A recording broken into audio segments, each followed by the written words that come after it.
Imagine standing before a firing squad. The rifles are loaded. The command to fire is only seconds away. You have already accepted death. Then at the final moment, a messenger arrives. Your execution has been canceled. You are alive, but the person who survives is no longer the person who stood there moments before. For Fyodor Dostoevsky, this was not fiction. It was the day his philosophy was born. But before we begin, I have a question for you. Where in the world are you watching from? Leave your country in the comments below. I always enjoy seeing how people from different cultures and different walks of life come together to explore the greatest minds in history. And if philosophy, psychology, history, and literature fascinate you, consider subscribing. It helps this channel continue creating long-form documentaries like this one. Now, close your eyes for a moment. Picture a cold winter morning in St. Petersburg. Snow rests quietly on the rooftops. Soldiers stand in perfect formation. A small group of prisoners is led into a public square. Some whisper prayers beneath trembling lips. Others stare silently into the empty sky, searching for answers that no one can give. Among them stands a young man with tired eyes and an anxious heart. He is only 28 years old. His dreams are unfinished. His books are unwritten. His questions about life have barely begun. Within minutes, he believes everything will end. That young man is Fyodor Dostoevsky.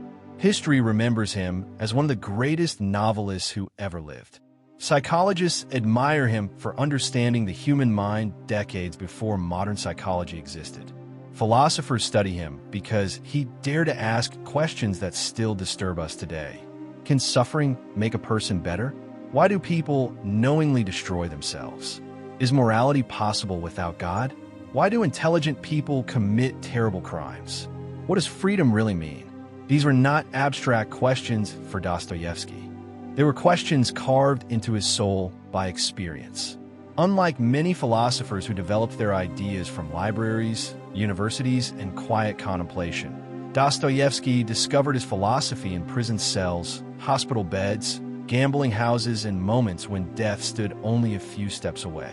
His classroom was suffering. His teacher was life itself. Perhaps that is why his words continue to feel so alive. When we read Plato, we admire his logic. When we read Kant, we admire his intellect. When we read Nietzsche, we admire his courage to challenge accepted beliefs. But when we read Dostoevsky, something different happens. We feel understood. It is as though someone reached into the darkest corners of our minds long before we were born and wrote down thoughts we were too afraid to admit even to ourselves. He understood the strange contradiction at the center of every human being. We crave happiness, yet sabotage ourselves. We long for freedom, yet willingly become prisoners of our own desires. We dream of becoming good, yet remain fascinated by evil. We seek truth, but often prefer comforting lies. Few writers have explored these contradictions with such honesty, and perhaps no one paid a greater price to understand them. To understand Dostoevsky's philosophy, we must begin long before the prison camps.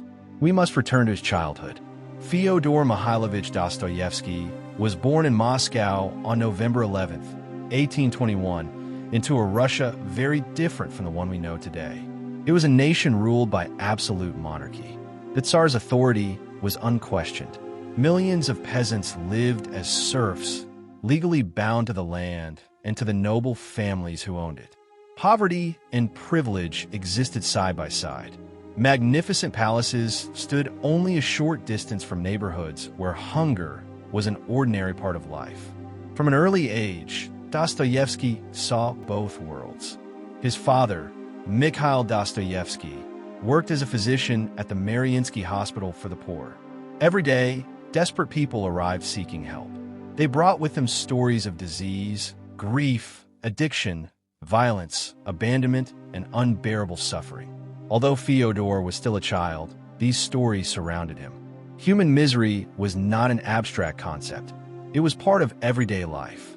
His mother, Maria, offered something very different. She filled the household with warmth, kindness, and books. She encouraged her children to read the Bible, Russian folklore, and the great works of European literature. Those evenings would leave a permanent mark on Dostoevsky. He discovered that stories could reveal truths that ordinary conversation could never express.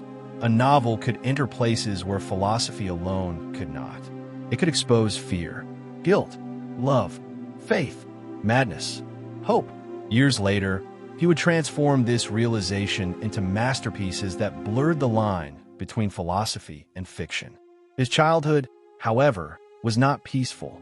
His father was intelligent but notoriously severe. Many historians describe him as strict, demanding, and emotionally distant. Whether every dark rumor about him is true remains uncertain. But there is little doubt that young Fyodor grew up in an atmosphere where affection often competed with fear. That tension would later appear again and again in his novels. Fathers and sons, authority and rebellion, love mixed with resentment, obedience mixed with hatred. These themes did not emerge from imagination alone. They were rooted in memory. When Fyodor was 15 years old, tragedy struck. His beloved mother died of tuberculosis. For most teenagers, the death of a parent is heartbreaking. For Dostoevsky, it shattered one of the few sources of emotional security he had ever known. Loss entered his life early, and it would never truly leave. Soon afterward, he left home to study engineering at the Military Engineering Academy in St. Petersburg. It was a respectable profession. His father hoped his son would pursue stability and discipline, but Fyodor's heart belonged elsewhere. While others mastered mathematics and military science, he secretly immersed himself in literature. He devoured the works of Shakespeare, Cervantes, Victor Hugo, Johann Wolfgang von Goethe, and especially the Russian writer Alexander Pushkin. Books became more than entertainment. They became companions. They became mirrors. Through literature, he discovered that every human soul contains hidden rooms, places of fear, desire, contradiction, and longing that most people spend their entire lives trying to hide. Long before Sigmund Freud would speak of the unconscious, Dostoevsky sensed that the greatest battles are fought not on battlefields, but within the human heart. After graduating, he briefly worked as a military engineer. The work paid the bills. It offered security. But every day, he felt himself drifting further away from the life he wanted. He resigned and committed himself entirely to writing. It was a dangerous decision. Writers rarely became wealthy. Failure was common. Yet something inside him refused to settle for comfort. His first novel, Poor Folk, published in 1846, brought immediate acclaim. The influential critic Vissarion Belinsky praised the young author as an extraordinary new literary talent. Almost overnight, Dostoevsky became one of the most talked about young writers in Russia. Success seemed to promise a brilliant future. But fame has a strange way of testing character. Recognition brought new friendships, new intellectual circles, and new ideas. Russia was changing. Across Europe, revolutionary movements questioned kings, churches, and old traditions. Young intellectuals debated equality, justice, socialism, and freedom with passionate intensity. Dostoevsky, curious and idealistic, was drawn into these discussions. He joined the Petrushevsky Circle, a group of writers, teachers, officers, and thinkers who gathered to discuss literature, politics, and social reform. Their meetings were more philosophical than revolutionary. They read banned books. They criticized censorship. They dreamed of a more just society. Yet under Tsar Nicholas I, even conversations could be considered dangerous. The government feared ideas almost as much as weapons, because ideas could change nations. And once an idea entered the human mind, no prison wall could completely contain it. The silence that surrounded those meetings would not last forever. In the spring of 1849, the knock finally came. It was still early in the morning when government officials entered Dostoevsky's apartment. There was no dramatic chase, no desperate attempt to escape, no final speech proclaiming innocence. There was only the quiet certainty that the state had been watching. Books were searched, papers were seized, questions were asked, then he was taken away. Like the other members of the Petrushevsky Circle, Dostoevsky was accused of participating in activities that threatened the authority of the Russian Empire. Reading prohibited literature, discussing political reform, and criticizing censorship were enough to transform promising intellectuals into enemies of the state. He was imprisoned inside the Peter and Paul Fortress, one of the most feared prisons in Russia. The walls were thick. The windows admitted almost no light. The outside world disappeared. Days blended into weeks. Weeks dissolved into months. For nearly 8 months, he lived in uncertainty. No one told him what his fate would be. Would he spend the rest of his life behind bars? Would he be exiled forever? Or would he be executed? The human imagination has a peculiar habit. When certainty disappears, the mind begins creating its own horrors. Every footstep in the corridor becomes terrifying. Every opening of a prison door feels like destiny arriving. Every silence grows louder than any scream. Dostoevsky later understood something profound about this kind of suffering. Often, the greatest pain is not physical. It is psychological. It is waiting. It is uncertainty. It is living hour after hour with questions that have no answers. Modern psychology now recognizes prolonged uncertainty as one of the greatest sources of human stress. Yet, decades before psychologists would study anxiety disorders, Dostoevsky had already lived through them. He was observing not only the prison around him, he was observing the prison inside the mind. Months later, judgment finally arrived.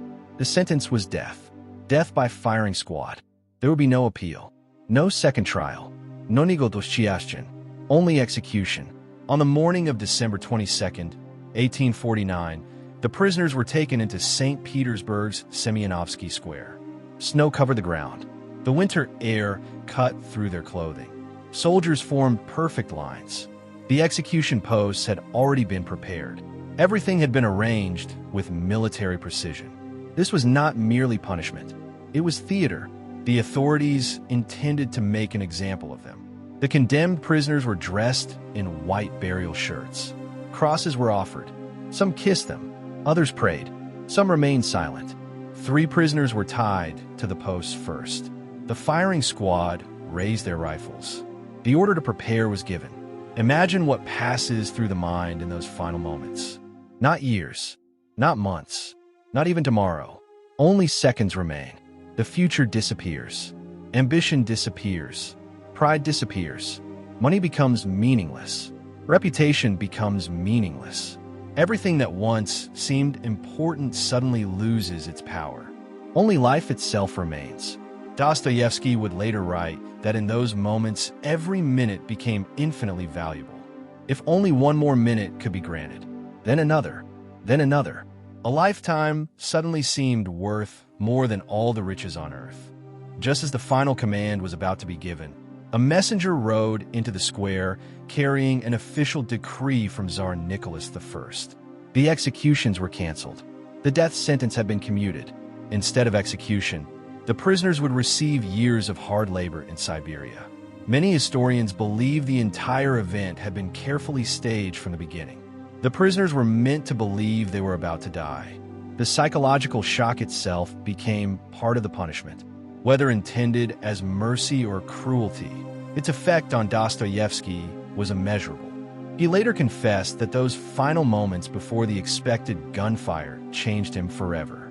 Few human beings ever experienced death without actually dying. He had, and once someone has looked directly into death, ordinary life can never appear ordinary again. From that day forward, every sunrise carried new meaning. Every conversation became more precious. Every human face contained a mystery. Death had stripped away illusion. Life itself became sacred.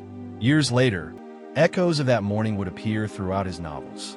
His characters constantly stand at the edge of moral or spiritual death. Some are saved, others destroy themselves. But all of them are forced to confront the same terrifying question. What truly matters when everything else is taken away? Soon afterward, chains were fastened around his ankles. The journey east began. Thousands of kilometers separated St. Petersburg from the frozen prisons of Siberia. The roads were brutal. Winter winds lashed against exhausted prisoners. Food was scarce. The journey itself lasted weeks.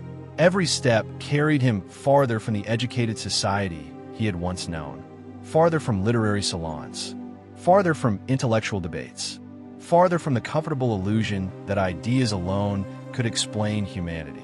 When he finally reached the prison camp at Omsk, another shock awaited him. This was not a prison for political thinkers. It housed murderers, thieves, violent criminals, men whose lives had been shaped by desperation, brutality, and survival. The barracks were overcrowded beyond imagination.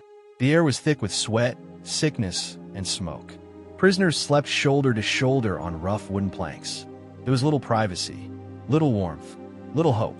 Fleas and lice spread constantly. Disease moved easily through the camp. The smell never disappeared. Winter froze the bones. Summer brought unbearable heat. Hard labor filled nearly every day. Heavy chains remained attached to the prisoners even while they worked. For a man who had once dreamed of becoming one of Russia's greatest writers, the contrast was overwhelming. Yet something unexpected happened. Instead of learning to hate humanity, Dostoevsky began discovering it. At first, he feared the men around him. Many had committed horrifying crimes. Some showed little remorse. Violence was common. Arguments erupted without warning. Life seemed to possess almost no value. But the longer he observed them, the more complicated they became. A murderer might quietly share his last piece of bread. A thief might risk punishment to help a sick companion. A violent man might spend hours speaking tenderly about his children. No one was entirely evil. No one was entirely good. Every person contained contradictions. That realization became one of the central pillars of Dostoevsky's philosophy. Human beings cannot be divided into simple categories of heroes and villains. The line between good and evil does not separate different groups of people. It runs through every individual heart. This insight would later define his greatest novels. His villains are never monsters without humanity. His heroes are never saints without flaws. Raskolnikov, Ivan Karamazov, Dmitri, Stavrogin, Prince Mishkin, each embodies conflicting impulses, revealing that the deepest struggles occur within the soul rather than between opposing sides. Inside those prison walls, stripped of comfort, status, and identity, Dostoevsky discovered something that would become the heartbeat of every novel he later wrote. Civilized society often believes that evil belongs to other people, to criminals, to tyrants, to murderers, to those whose names fill history books with blood. But prison taught him something far more unsettling. The difference between a respectable citizen and a convicted criminal is not always as great as we imagine. Given the right circumstances, fear, humiliation, starvation, isolation, power, almost anyone is capable of becoming someone they never believed they could be. This realization shattered the simple moral categories that dominated much of 19th century thinking. People were not divided into saints and sinners. They carried both within them. Every act of kindness contained the possibility of cruelty. Every act of cruelty contained the possibility of redemption. Years later, this truth would echo through The Brothers Karamazov, where one of his characters expresses the idea that the battle between good and evil is fought not across nations or between different kinds of people, but within every human heart. It was not a poetic metaphor. It was an observation born from experience. Among the few possessions Dostoevsky was allowed to keep in prison was a copy of the New Testament, a gift from the wives of the Decembrist revolutionaries before the prisoners departed for Siberia. For 4 years, it was virtually the only book he could read. He read it over and over again, not because prison suddenly transformed him into a saint. Far from it. He wrestled with doubt. He questioned God. He experienced despair that seemed almost unbearable. But unlike the confident skepticism of his youth, these doubts had now been tested against suffering itself. He began to believe that faith was not the absence of uncertainty. Faith was choosing hope despite uncertainty. This distinction became one of the defining features of his philosophy. His novels never offer easy religious answers. Instead, they present faith as a struggle, a choice, a difficult path walked by imperfect people. That is why his believers often seem more convincing than those found in many religious stories. They are not free from doubt. They are wounded by it. When Dostoevsky was finally released from the prison camp after 4 years, his punishment was not over. He was ordered to serve several more years as a soldier in exile. Freedom returned slowly, piece by piece. Even after the chains were removed from his ankles, invisible chains remained inside his mind. Trauma does not disappear simply because suffering ends. People who survive war, imprisonment, or catastrophe often discover that the body escapes long before the memory does. Dostoevsky carried Siberia with him for the rest of his life.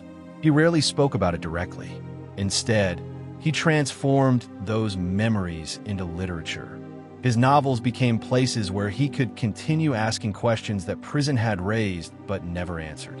What makes a human being truly free? Can guilt destroy a person even when the law cannot? Is redemption possible after terrible evil? Can love save someone from despair? Why do intelligent people deliberately choose self-destruction? These were no longer philosophical games. They were matters of survival. Returning to literary life proved difficult. Russia had changed. Readers had changed. And so had Dostoevsky. The young idealist who once believed social theories could solve humanity's problems had vanished. In his place stood a writer convinced that no political system, however perfect, could eliminate the contradictions of the human soul. You can change governments. You can change laws. You can redistribute wealth. You can rewrite constitutions. But unless the human heart changes, suffering will simply find a new disguise. This belief placed him at odds with many of the revolutionary thinkers of his time. While others dreamed of creating paradise through politics, Dostoevsky warned that people who believe they can perfect humanity often become willing to commit terrible crimes in pursuit of that dream. His warning would prove hauntingly prophetic in the century that followed. Totalitarian regimes promised heaven. Many delivered hell. Yet prison was not the last trial life prepared for him. His body itself became another battlefield. Dostoevsky suffered from epilepsy, a condition that brought sudden and violent seizures throughout much of his adult life.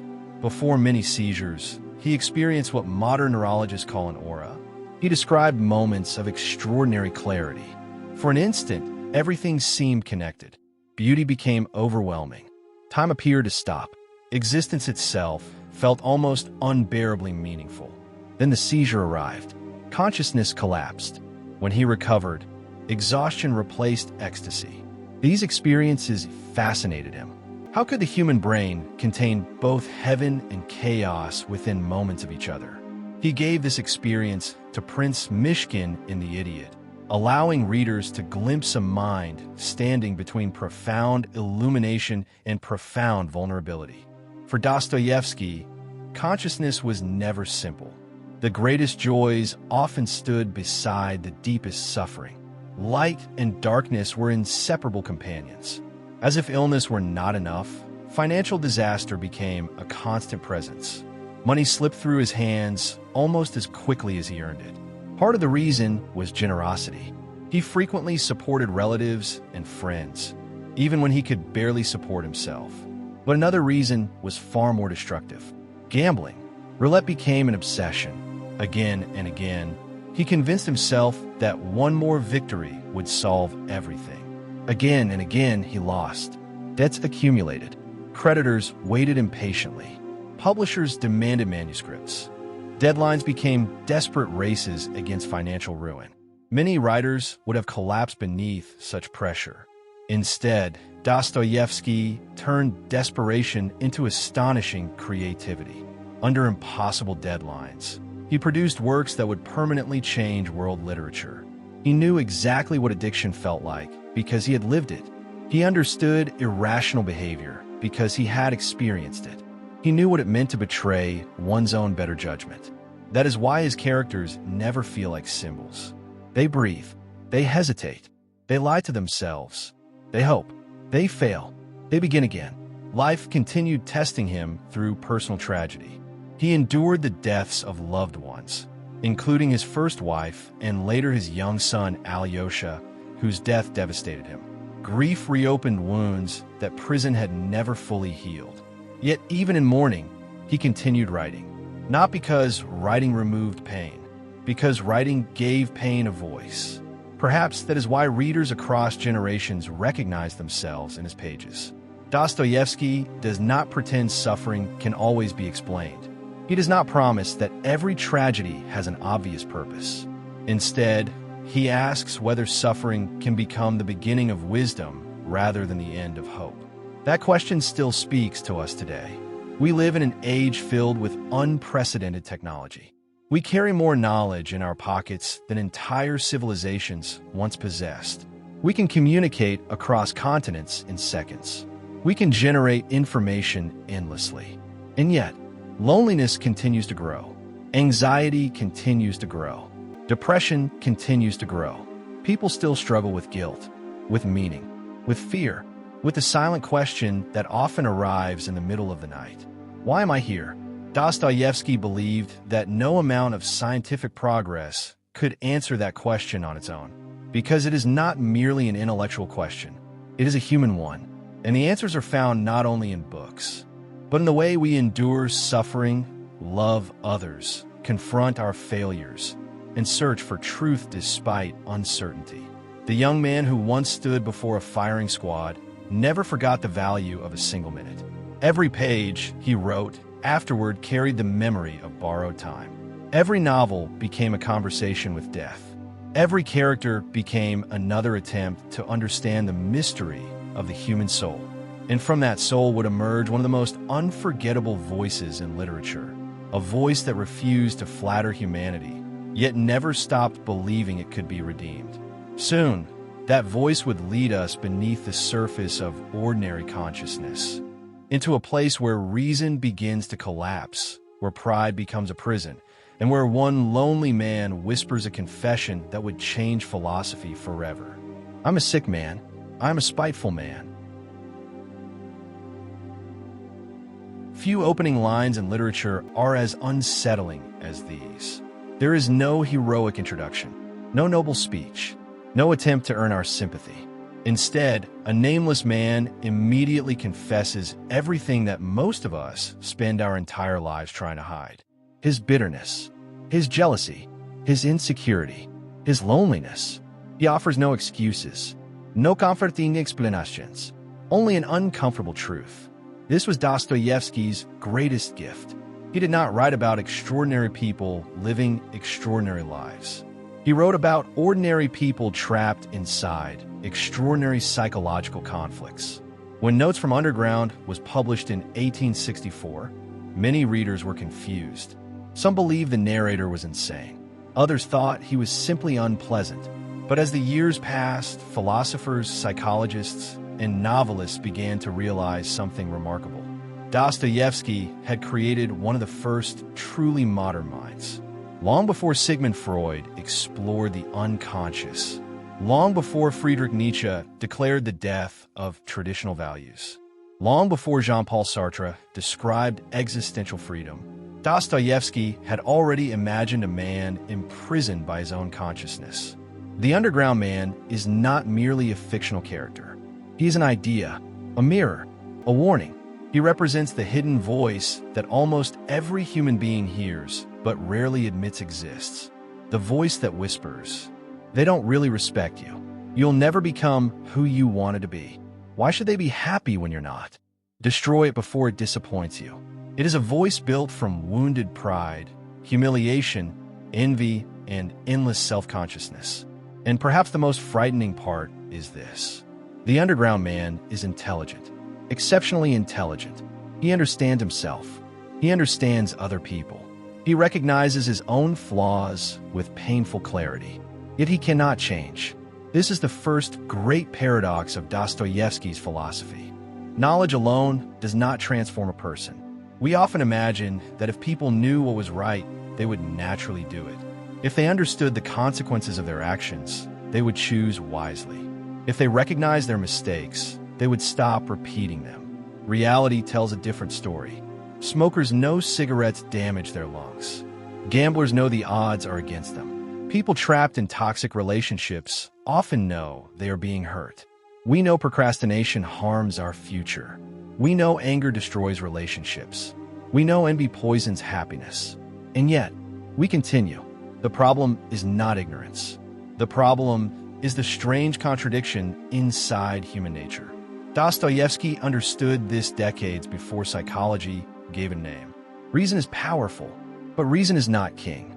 Something deeper often rules us. Emotion, pride, fear, desire, resentment. These invisible forces quietly guide decisions, while reason invents explanations afterward. The underground man watches this happen inside himself every single day. He knows he is making himself miserable. He knows his pride isolates him. He knows his bitterness prevents genuine friendship. He knows revenge will not satisfy him. Still, he chooses those paths, not because they make sense, because they are his. That insight directly challenged one of the dominant beliefs of Dostoevsky's century. Many intellectuals believe society could become almost perfect if people were educated, rational, and economically secure. They imagine human beings as logical creatures who naturally pursue their own happiness. Dostoevsky laughed at this idea, not because he rejected science, not because he opposed progress, but because he had spent too much time observing real people. Human beings are wonderfully irrational. Give someone every reason to be content, and they will often invent a reason to suffer. Offer complete security, and many will risk everything simply to prove they are free. Promise perfect happiness, and someone will deliberately destroy it. Why? Because human beings want more than comfort. They want freedom, even the freedom to make terrible decisions. This became one of Dostoevsky's most revolutionary ideas. Imagine a world where every problem has already been solved. No poverty, no disease, no conflict, no uncertainty. Every desire immediately satisfied. Many people would call this paradise. The underground man would call it a prison. Because once every choice becomes predictable, freedom disappears. Without freedom, even happiness begins to feel mechanical. A life where every decision is calculated for maximum pleasure may seem rational, but it no longer feels human. According to Dostoevsky, people would eventually rebel against such a world.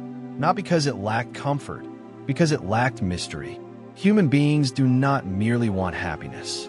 They want significance. They want the ability to choose, even when those choices lead towards suffering. At first glance, this seems absurd. Why would anyone willingly choose pain? Yet history is filled with examples. Explorers crossed deadly oceans. Artists sacrificed wealth for beauty. Parents endure sleepless nights for their children. Soldiers risk death for strangers. Truth itself often demands sacrifice. Pleasure alone has never explained human behavior. There is something within us that longs for meaning more than comfort. The underground man understands this, but he twists it. Instead of sacrificing himself for love or truth, he sacrifices himself to pride. Every insult becomes unforgettable. Every embarrassment grows larger with time. He rehearses imaginary arguments long after everyone else has forgotten them. He dreams of revenge, not because revenge will heal him, because resentment gives his life purpose. This is the psychology of the underground. When people cannot find meaning through creation, they often find meaning through grievance. Instead of building, they brood. Instead of loving, and someone will deliberately destroy it. Why? Because human beings want more than comfort. They want freedom, even the freedom to make terrible decisions. This became one of Dostoevsky's most revolutionary ideas. Imagine a world where every problem has already been solved. No poverty, no disease, no conflict, no uncertainty. Every desire immediately satisfied. Many people would call this paradise. The underground man would call it a prison. Because once every choice becomes predictable, freedom disappears. Without freedom, even happiness begins to feel mechanical. A life where every decision is calculated for maximum pleasure may seem rational, but it no longer feels human. According to Dostoevsky, people would eventually rebel against such a world, not because it lacked comfort, Because it lacked mystery. Human beings do not merely want happiness. They want significance. They want the ability to choose, even when those choices lead towards suffering. At first glance, this seems absurd. Why would anyone willingly choose pain? Yet history is filled with examples. Explorers crossed deadly oceans. Artists sacrificed wealth for beauty. Parents endure sleepless nights for their children. Soldiers risk death for strangers. Truth itself often demands sacrifice. Pleasure alone has never explained human behavior. There is something within us that longs for meaning more than comfort. The underground man understands this, but he twists it. Instead of sacrificing himself for love or truth, he sacrifices himself to pride. Every insult becomes unforgettable. Every embarrassment grows larger with time. He rehearses imaginary arguments long after everyone else has forgotten them. He dreams of revenge, not because revenge will heal him, because resentment gives his life purpose. This is the psychology of the underground. When people cannot find meaning through creation, they often find meaning through grievance. Instead of building, they brood. Instead of loving, they compare. Instead of acting, they endlessly think. And thinking, when detached from action, slowly becomes paralysis. Dostoevsky calls this hyperconsciousness. Too much awareness becomes its own prison. We usually praise intelligence. We celebrate self-awareness. But Dostoevsky noticed something dangerous. A person can become so aware of every possible consequence that action itself becomes impossible. Every opportunity contains risk. Every conversation contains potential embarrassment. Every decision contains uncertainty. Soon, doing nothing begins to feel safer than doing anything. Modern psychologists call this overthinking, analysis paralysis, rumination. Dostoevsky described it almost a century before those terms existed. The underground man cannot live in the present. He endlessly revisits the past. He endlessly fears the future. The present slips away while his mind remains trapped inside itself. How many of us live the same way? We replay conversations before falling asleep. We imagine arguments that never happen. We compare ourselves with strangers. We measure our worth through success, appearance, wealth, or recognition. The prison may look different today, but the walls remain surprisingly familiar. That is why Notes from Underground continues to disturb modern readers. It is not simply about one lonely Russian civil servant. It is about us. Every age creates its own underground. In Dostoevsky's time, it was isolation within crowded cities. Today, it can exist behind glowing screens. Surrounded by constant connection, people have never felt more alone. Thousands of followers, hundreds of messages, infinite information. Yet countless individuals still experience the same quiet emptiness that haunted the underground man. Technology changed. Human nature did not. And perhaps that is Dostoevsky's most enduring insight. The greatest prison is rarely built from stone. It is built from the stories we tell ourselves about who we are, what others think. Because if there is one lesson Dostoevsky wanted his readers to understand, it is this. Human beings are not machines. We cannot be reduced to equations. We cannot be programmed into goodness. And we cannot be understood by logic alone. In the 19th century, many intellectuals believed humanity stood on the edge of a new age. Science was advancing rapidly. Industry was transforming cities. Economists claimed they could predict human behavior. Political philosophers dreamed of designing societies where conflict, poverty, and suffering would disappear forever. It was an exciting vision. If every problem had a rational solution, then perhaps one day the human condition itself could be solved. Dostoevsky looked at this dream and asked a terrifying question. What if people don't actually want a perfect world? What if perfection itself becomes another prison? To explain this, he attacked one of the greatest symbols of progress in his time, the Crystal Palace. Built in London for the Great Exhibition of 1851, the Crystal Palace represented confidence in science, technology, and reason. To many, it was proof that humanity was steadily marching toward a brighter future. But to Dostoevsky, it represented something else. A future where everything was calculated, everything was predictable, everything was explained. A world where human beings became pieces in a perfectly designed machine. He feared that if life became completely rational, something essential would disappear. Freedom, not the freedom to succeed, the freedom to choose, even the freedom to make mistakes. Imagine someone tells you exactly how your entire life will unfold. Every decision, every friendship, every success, every failure. Nothing can surprise you. Nothing can change. Would you still feel alive? Or would you feel like an actor reading lines from a script already written? Dostoevsky believed that uncertainty is not merely a flaw of existence. It is one of the conditions that makes life meaningful. Without uncertainty, there is no courage. Without risk, there is no faith. Without the possibility of failure, there is no genuine achievement. That is why the Underground Man insists that people will sometimes reject their own happiness simply to prove they are free. At first, this sounds ridiculous. Then we remember history. People have destroyed careers because they feared success. They have ended loving relationships because intimacy required vulnerability. They have abandoned stability in search of uncertainty. They have sacrificed comfort to pursue impossible dreams. Logic cannot explain these choices. Freedom can. The Underground Man understands that his behavior is irrational. He even laughs at himself. But that laughter never becomes healing. It becomes another form of self-contempt. This is where Dostoevsky's psychological genius becomes impossible to ignore. The greatest lies are not always the ones we tell other people. They're the ones we tell ourselves. We pretend we do not care. We pretend rejection does not hurt. We pretend we wanted to fail all along. Pride invents stories that protect the ego while quietly destroying the soul. No character reveals this more painfully than Liza. She enters the Underground Man's life as a young woman trapped in prostitution. Society sees her as disposable, a forgotten life, someone unworthy of dignity. For a brief moment, the Underground Man speaks to her with genuine compassion. He tells her that she deserves more than exploitation. He paints a picture of love, family, and a future filled with hope. His words reach her heart.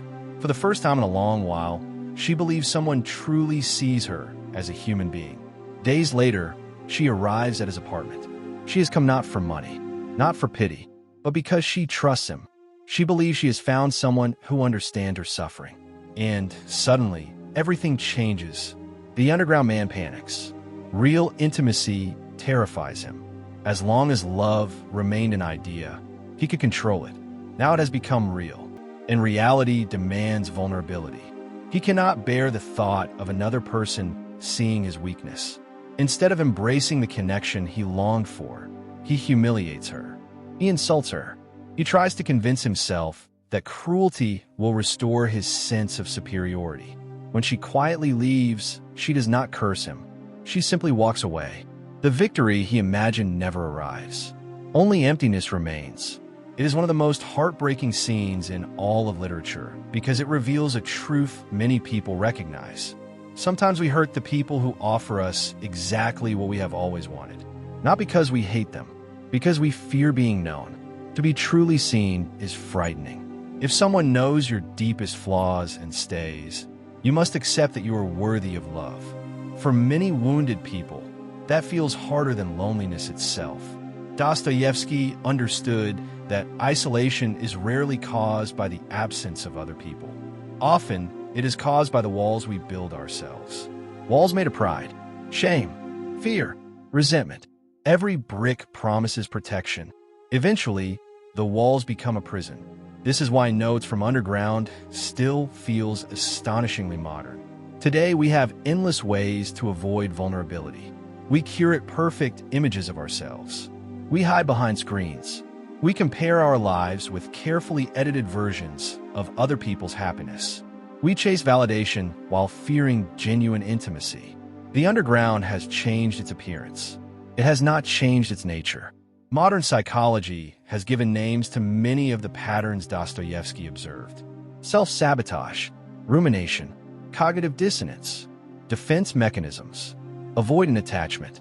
But long before psychology created these terms, Dostoevsky had already transformed them into living characters.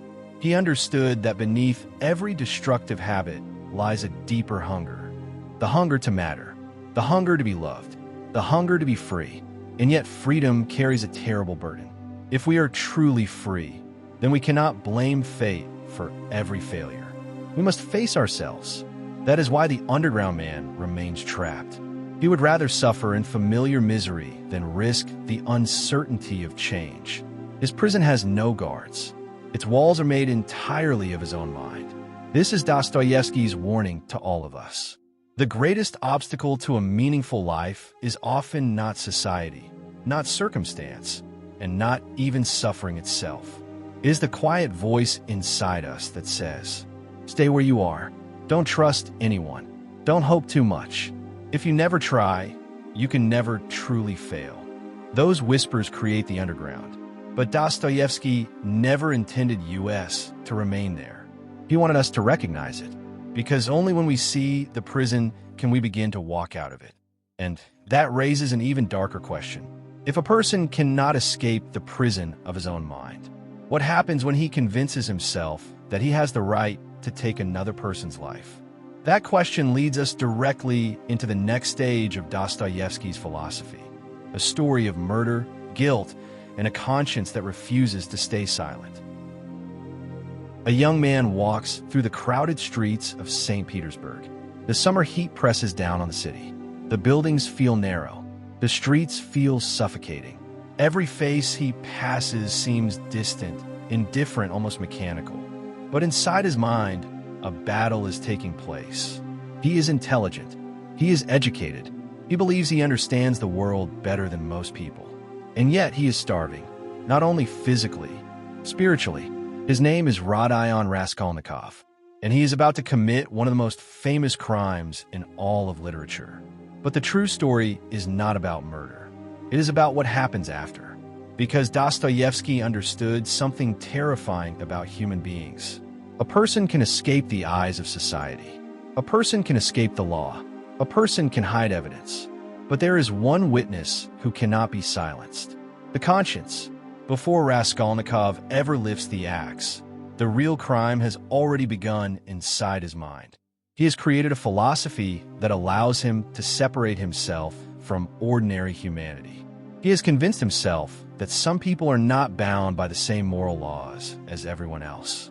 That some individuals are born to follow rules, and others are born to break them. This idea becomes the foundation of Crime and Punishment, Dostoevsky's masterpiece published in 1866. On the surface, it is a murder story. A poor student kills an old pawnbroker and attempts to escape punishment. But beneath the surface, it is a philosophical experiment. Dostoevsky asks one of the most dangerous questions humanity can ask. Can a person commit an immoral act for what they believe is a moral purpose? Can killing ever be justified if the outcome is supposedly good?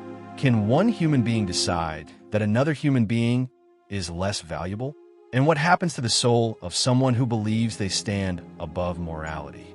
These questions are not ancient. They appear throughout history. Revolutionaries, dictators, political movements, individuals seeking power. Again and again, people have justified cruelty by convincing themselves that they are serving a greater purpose. Dostoevsky saw this danger clearly. The greatest threat is not always the person who admits they are evil. Sometimes it is the person who believes they are doing good.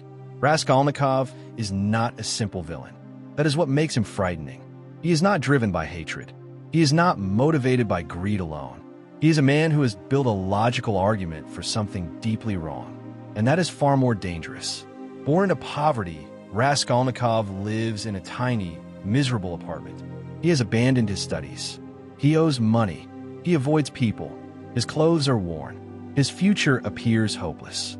But beneath his poverty exists enormous pride. He believes he is different, superior, a person meant for something greater. This contradiction defines him. He hates his helplessness, but he also believes ordinary people cannot understand him. He wants connection, but he isolates himself. He wants to be respected, but he despises those around him.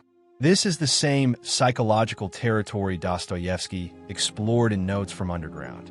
The wounded ego, the desire to escape insignificance, the desperate need to prove that one's life matters. But Raskolnikov takes the idea further. The underground man only imagines rebellion. Raskolnikov acts. He creates a theory.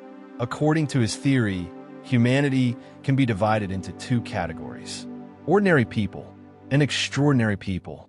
Ordinary people must obey society's rules. They must follow moral laws. They must accept limitations. But extraordinary people, according to Raskolnikov, create new values. They change history. They stand above conventional morality. As examples, he thinks of figures like Napoleon. Napoleon killed thousands, destroyed nations, ignored traditional morality. Yet history remembers him as a genius. So Raskolnikov asks, if great men are allowed to break moral laws for a greater purpose, why should they be judged like ordinary people? It is a seductive idea, and that is why it is dangerous, because it transforms arrogance into philosophy. It allows a person to believe that their intelligence gives them permission to do anything. Dostoevsky understood that the human mind is incredibly talented at creating excuses. We rarely see ourselves as villains. We create explanations. We create exceptions. We tell ourselves, I had no choice. It was necessary. It was for the greater good. My situation is different. The most destructive decisions in history often begin with a person convincing themselves that normal rules do not apply to them. Raskolnikov decides to test his theory. If he is truly an extraordinary man, he should be able to commit murder without being destroyed by guilt. The victim he chooses is Alyona Ivanovna, an elderly pawnbroker. To Raskolnikov, she represents everything he hates. She is greedy. She exploits desperate people. She profits from suffering. He convinces himself that killing her would not be a true crime. In his mind, removing one harmful person could create a greater good. With the money he takes, he imagines helping others. Perhaps finishing his studies. Perhaps supporting his family. Perhaps becoming someone who contributes something meaningful to society. The terrible irony is that his reasoning sounds almost compassionate. And that is exactly the point. Evil does not always appear as hatred. Sometimes it arrives disguised as logic. The day of the murder arrives, and everything changes. Raskolnikov enters the old woman's apartment carrying an axe. The act itself is chaotic, terrifying, nothing like the controlled experiment he imagined. Reality destroys the fantasy. The human mind can create beautiful theories about life, but life itself is messy. Blood is real. Fear is real. Another person's humanity cannot be erased by an idea. During the crime, Raskolnikov also kills Lizaveta, the pawnbroker's innocent sister, who unexpectedly enters the room. This second murder destroys the illusion that his action was calculated. He did not remove a problem. He destroyed lives. The man who imagined himself as a superior thinker becomes someone controlled by panic. He escapes, but he does not become free. The punishment begins immediately, not from the courts, from within. This is where Dostoevsky's genius appears. Many crime stories focus on whether the criminal will be caught. Dostoevsky asks a deeper question. What if the criminal is already trapped before anyone discovers the crime? Raskolnikov becomes physically ill. He experiences fever, confusion, and paranoia. He avoids people because he fears their questions. Every conversation becomes a threat. Every look feels like suspicion. But the police are not his greatest enemy. His own conscience is. The human conscience is one of Dostoevsky's greatest subjects. He believed morality was not merely a social rule imposed from outside. Something inside human beings recognizes certain truths. We can try to silence it. We can argue against it. We can create intellectual theories to escape it. But it remains. Raskolnikov wanted to prove that he was beyond ordinary morality. Instead, he discovers that he cannot escape his own humanity. The murder did not prove he was extraordinary. It revealed that he was human, and humanity means being capable of guilt. Guilt is often viewed as a weakness. Dostoevsky saw something different. Guilt can be painful. It can destroy a person, but it can also be the beginning of transformation. A person without conscience can commit terrible acts without regret. A person with conscience suffers because some part of them still recognizes the value of what they have done. Raskolnikov's suffering is evidence that his soul is not dead. The question becomes, can a person who has committed a terrible crime find redemption? Can someone who has crossed a moral boundary ever return? For Dostoevsky, the answer is not simple. Redemption is not achieved through excuses, not through denying guilt, not through pretending the crime did not matter. It begins with honesty, with accepting responsibility, with facing the truth of oneself. And that journey begins through one of the most important characters Dostoevsky ever created, Sonia Marmeladova, a young woman forced into prostitution because of poverty, a person society has rejected, yet she possesses something Raskolnikov has lost: humility, compassion, the ability to suffer without becoming cruel. Where Raskolnikov uses intelligence to justify his actions, Sonia uses love to endure her pain. Where he separates himself from humanity, she embraces the suffering of others. Their meeting becomes one of the greatest philosophical encounters in literature, because Dostoevsky places two different answers to suffering in front of us. One path says, I am suffering, therefore I am above others. The other says, I am suffering, therefore I understand others. One leads toward isolation. The other leads toward redemption. And Raskolnikov must decide which path he will follow. Sonia represents everything Raskolnikov has rejected. He believes intelligence is the highest human quality. She represents compassion. He believes strength means standing above others. She represents humility. He believes suffering proves his superiority. She shows that suffering can create love. This contrast is the heart of crime and punishment. Dostoevsky was not arguing that intelligence is meaningless. He admired knowledge and thought deeply about philosophy. But he believed intelligence without compassion could become dangerous. A brilliant mind can create incredible things. It can discover medicine, build civilizations, create art, solve impossible problems. But the same intelligence, when separated from conscience, can also create powerful excuses for cruelty. The danger is not intelligence itself. The danger is intelligence that no longer listens to the human heart. Raskolnikov spends much of the novel trying to maintain his theory. He wants to believe that he committed the murder for a rational purpose. But his own emotions betray him. He dreams about the crime. He relives the moment. He feels horror and disgust. The wall between himself and the victim begins to collapse. The old woman he tried to reduce to an idea becomes a human being again. A person with a life. A person with fears. A person who existed before his theory entered the world. This is one of Dostoevsky's deepest insights. Evil often begins when we stop seeing people as people. When another human being becomes only a number, an obstacle, a category, a problem to be removed. The moment we erase someone's humanity, almost anything becomes possible. History has repeatedly shown this. The greatest acts of cruelty often require a psychological transformation first. Before people harm others, they usually convince themselves that the victim is somehow less human. Dostoevsky understood this long before modern studies of psychology and dehumanization. Raskolnikov's greatest battle is not with the police. It is with the false world he created inside his own mind. Slowly, cracks appear. His confidence disappears. His theory becomes impossible to defend. The man who wanted to prove he was extraordinary discovers something humiliating. He cannot live with what he has done. The crime was supposed to give him power. Instead, it takes everything from him: his peace, his relationships, his ability to feel normal. He becomes separated from the world around him. He walks through streets filled with people but feels completely alone. This isolation is the true punishment. Dostoevsky suggests that hell is not only a place after death. It can begin inside the human soul. A person who cannot love. A person who cannot forgive.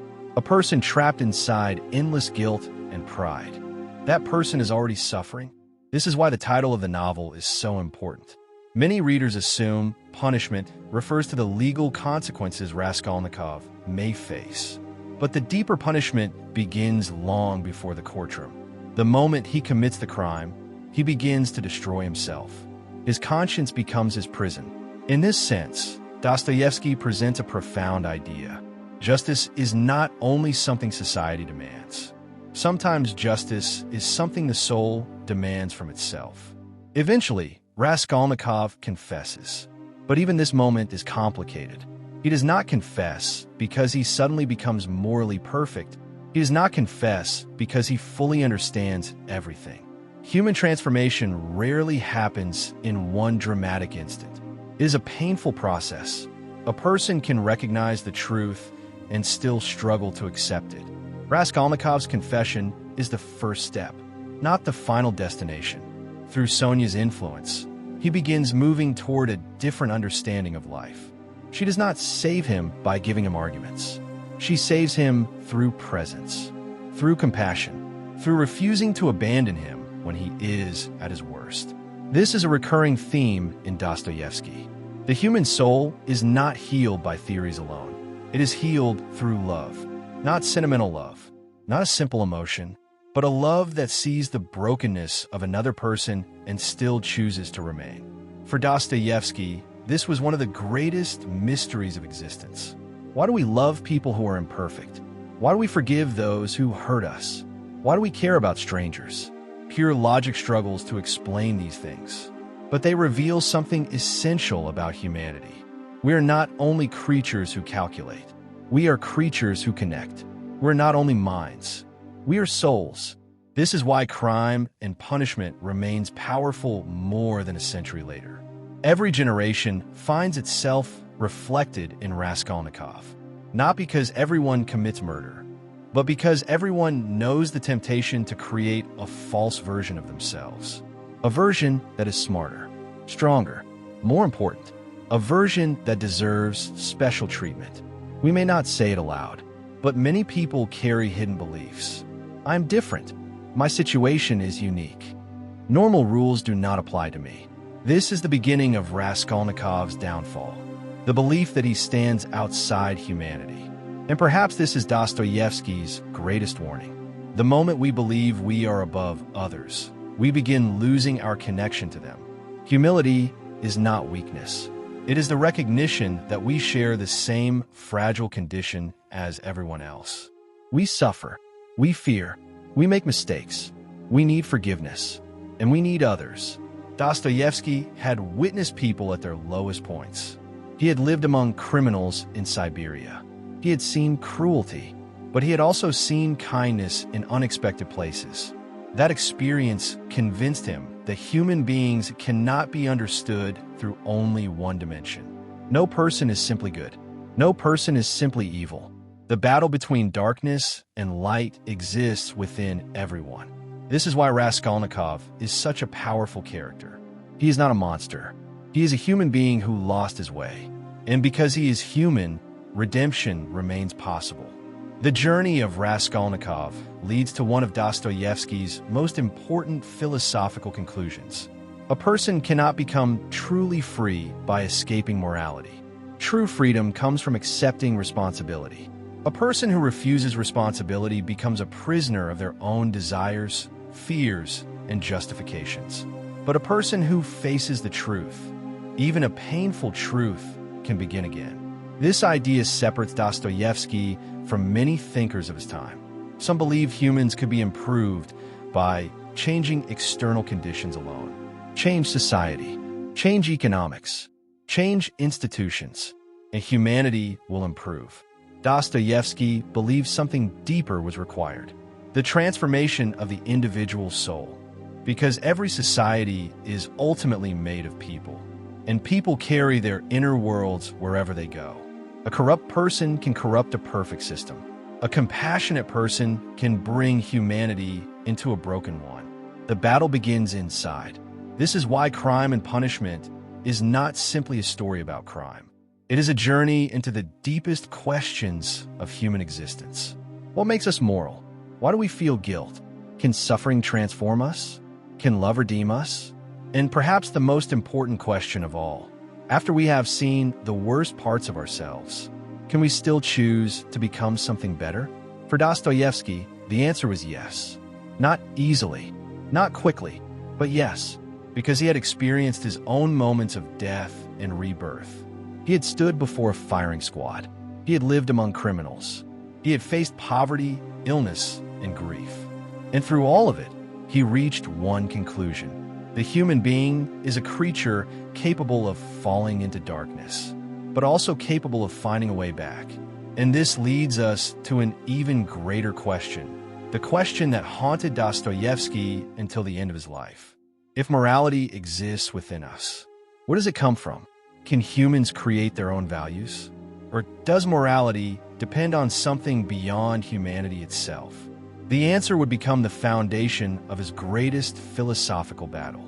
If God is silent, can morality survive? What happens when a society slowly loses its faith?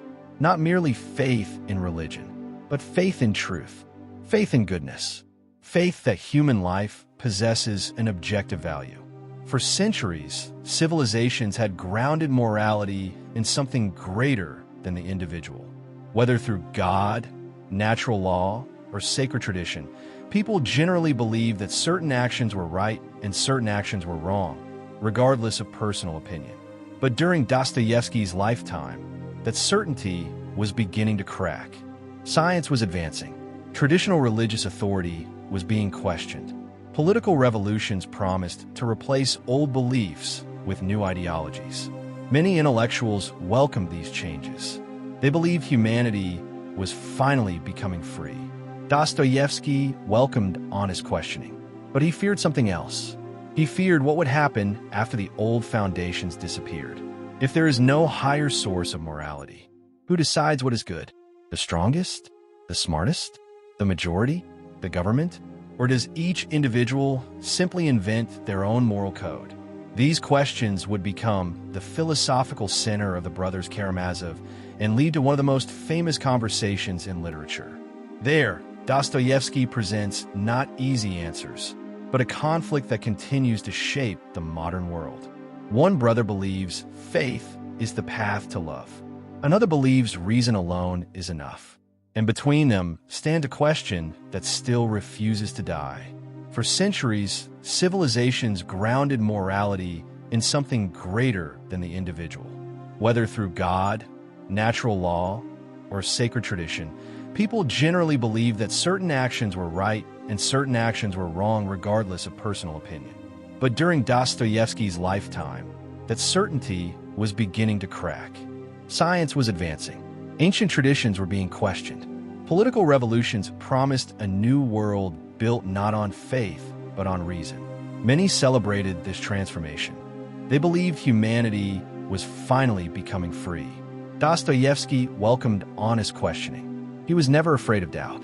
In fact, many of his greatest characters are consumed by it. But he feared something else. He feared what would happen after the old foundations disappeared. If there is no higher source of morality, who decides what is good? The strongest? The smartest? The majority? The government? Or does every individual simply invent their own truth? These questions lie at the heart of the brothers Karamazov, the final and perhaps greatest novel of Dostoevsky's life. It is more than a family drama, more than a murder mystery. It is a battlefield of ideas. Each brother represents a different answer to the deepest questions of existence. Dmitri embodies passion. Alyosha represents faith and compassion. But the most disturbing figure is Ivan Karamazov. Ivan is brilliant, logical, educated. He is not a cruel man. He does not reject God because he enjoys rebellion. He rejects God because he cannot reconcile the existence of a loving creator with the suffering of innocent people. His argument begins not with philosophy, but with children. Ivan describes horrific stories of abused and murdered children, children who have committed no crime. children who cannot possibly deserve such pain. Then he asks a question that has echoed through centuries of philosophy. If God is all-powerful, and if God is perfectly good, why does innocent suffering exist? This is known as the problem of evil. It is one of the oldest philosophical questions in human history. Many thinkers tried to answer it. Some argued that suffering builds character. Others believed human free will inevitably produces evil. Still others insisted that finite human beings cannot fully understand the purposes of an infinite God. Dostoevsky does not dismiss these answers. But through Ivan, he refuses to make the question easy. Ivan says something astonishing. Even if someone could prove that all suffering eventually contributes to a perfect harmony, he would still refuse to accept it if that harmony required the tears of one innocent child. He is not merely doubting God. He is morally protesting. I respectfully return my ticket. These words have become some of the most famous in literature. Ivan is saying that if the price of paradise is innocent suffering, he wants no part of it. Notice what Dostoevsky is doing. He does not create a weak opponent for faith. He creates one of the strongest critics imaginable. Ivan is intelligent, compassionate, morally serious. His doubts come not from indifference, but from love. That is why readers continue to sympathize with him. Many people today ask the same questions. Why do earthquakes kill children? Why does cancer strike the innocent? Why does violence destroy families? Why do good people suffer while evil people sometimes prosper? These are not merely religious questions. They are human questions. Dostoevsky knew that faith incapable of confronting suffering is not genuine faith at all. But then he takes the conversation even deeper. Suppose Ivan is right. Suppose there is no God. What follows? At first, many people answer confidently. Nothing changes. We can still be kind. We can still love. We can still build moral societies. Dostoevsky agreed that many non-believers live moral lives. That was never his point. His question was more fundamental. Where does morality come from? If morality is only a human invention, can it ever be objectively binding? Imagine two people disagreeing. One believes every human life possesses equal dignity. The other believes strength alone determines value. If there is no objective moral foundation beyond human opinion, who is ultimately right? Is morality simply a matter of preference? Or does it exist independently of us? Ivan struggles with these questions. He fears that if human beings become the ultimate source of value, then morality becomes fragile, subject to power, subject to fashion, subject to whoever controls society.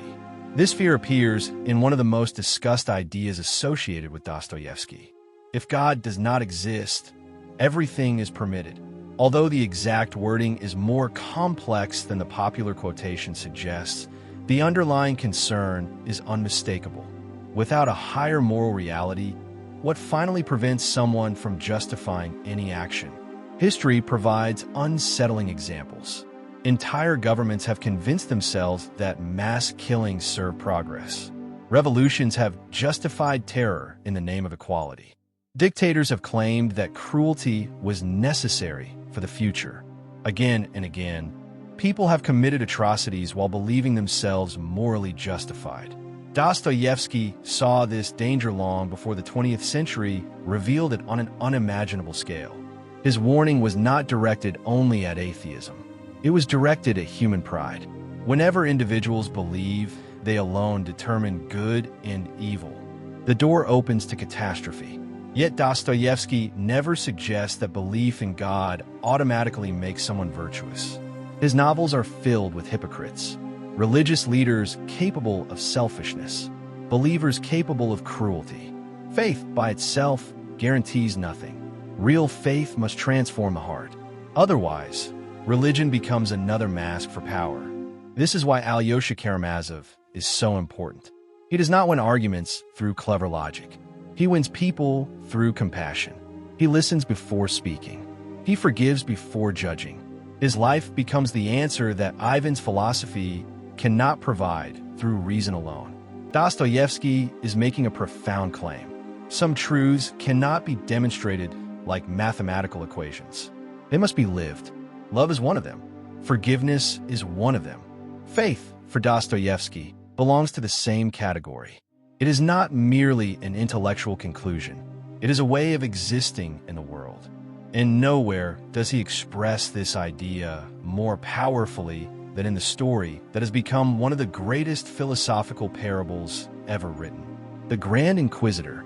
This story would become Dostoevsky's most unforgettable meditation on freedom, authority, and a human longing to surrender responsibility. The story begins in 16th century Seville during the height of the Spanish Inquisition. The streets are crowded. The prisons are full. The smell of burning wood hangs in the air. Men and women are condemned in the name of religious purity. Fear has become a language everyone understands. And then, without warning, Christ returns, not in glory, not surrounded by angels. He simply walks among ordinary people. No one announces his arrival. Yet somehow, the crowd recognizes him. The blind begin to see. The sick are healed. A grieving mother places the body of her dead child before him. With a single command, the child rises. The crowd erupts in joy. For one brief moment, hope returns to the city. Then the guards arrive. The old Grand Inquisitor watches everything. He recognizes Christ immediately. Yet instead of falling to his knees, he orders his arrest. That single moment forms one of the greatest paradoxes in all of literature.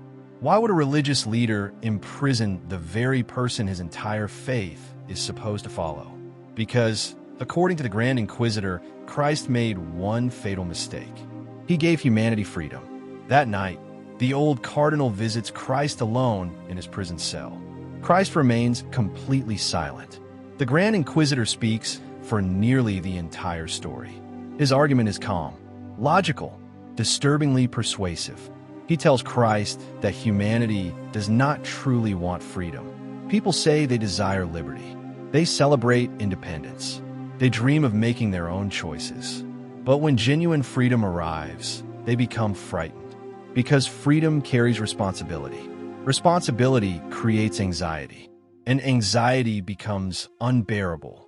According to the Grand Inquisitor, most people would gladly exchange freedom for certainty.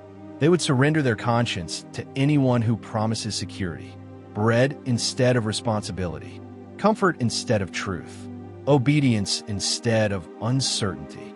The cardinal reminds Christ of the three temptations in the wilderness.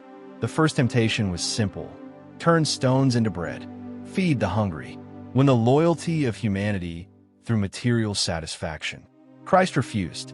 Why? Because he believed human beings needed more than bread. They needed the freedom to choose love. The Grand Inquisitor believes Christ was wrong. He insists that hungry people will always choose bread over freedom. Give them full stomachs, and they will gladly surrender their independence. The second temptation challenged Christ to perform a spectacular miracle. Throw yourself from the temple. Let the angels save you. Force everyone to believe. Again, Christ refused. Faith compelled by miracles is no longer genuine faith. It becomes certainty without love. The Grand Inquisitor laughs at this idea.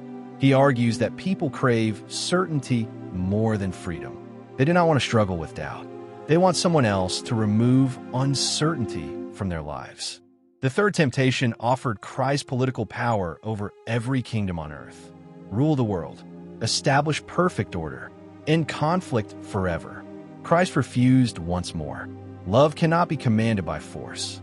Goodness imposed through violence is not goodness at all. But the Grand Inquisitor believes Christ misunderstood humanity. People do not truly desire the burden of choosing between good and evil every day. They want someone stronger to choose for them. They want authority, rules, control, a system that tells them exactly how to live. Listening to the Grand Inquisitor is deeply unsettling because his words often sound convincing. Look throughout history. How often have people traded liberty for the promise of safety? How many governments have expanded their power by promising protection?